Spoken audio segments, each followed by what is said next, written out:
আমার আল্লাহ রাব্বুল আলামিন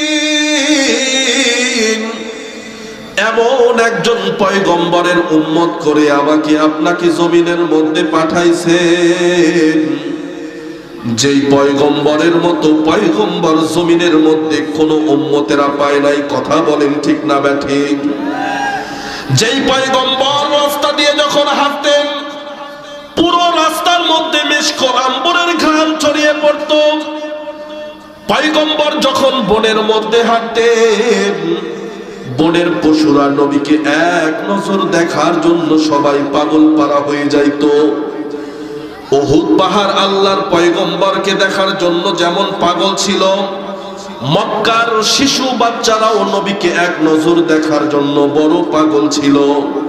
কখনো কখনো নবীকে দেখতে না পাইলে উহুদ পাহাড় আল্লাহর কাছে ফরিয়াদ করে চোখের পানি ফালাইতো। আল্লাহু আকবার বলেন।